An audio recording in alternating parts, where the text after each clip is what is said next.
We have big, slow-moving DC 707 spring.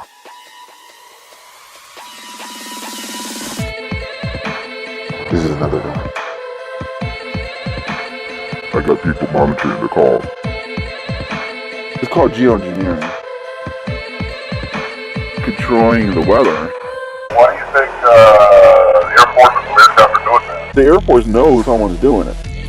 I'm in contact with the FAA. The FAA saying that it could be military planes. The planes that I'm seeing are not trapped. They're not testing for the particles that the airplanes are putting out. Barium nanoparticles. I'm going to give you my official Air Force MacDill statement that MacDill Air Force Base in no way controls the weather around Tampa Bay. We don't have any ability to control the weather.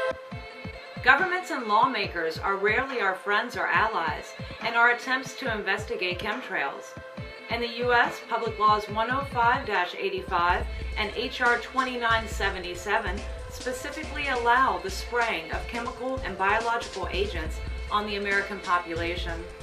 All 50 U.S. states and every NATO nation is now being sprayed.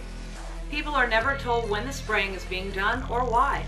It is clear that someone is bioengineering our atmosphere and contaminating the air that we breathe without our consent. So what are the possible effects of chemtrail spraying? Respiratory illnesses, autism, and Alzheimer's disease have skyrocketed since the spraying operations began.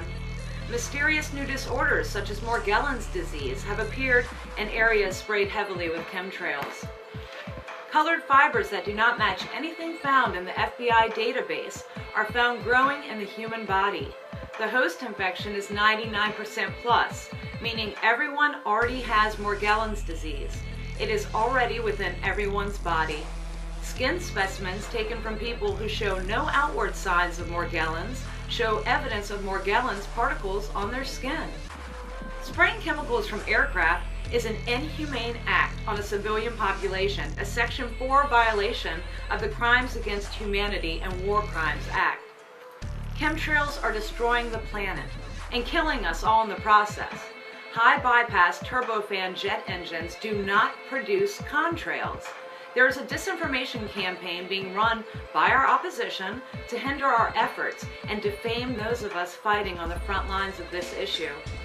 How can we know what chemical contamination of our atmosphere is occurring when every government agency refuses to address the issue? We have provided them with more than enough evidence to have our concerns addressed. The lack of government transparency leads to other agents of poisoning that bear investigation as well.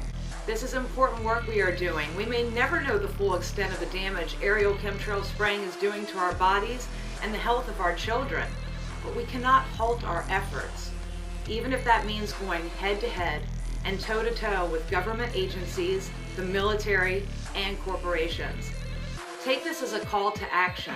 Become an activist in whatever place and condition you find yourself in. And in Churchill's words, never give in, never give in, never, never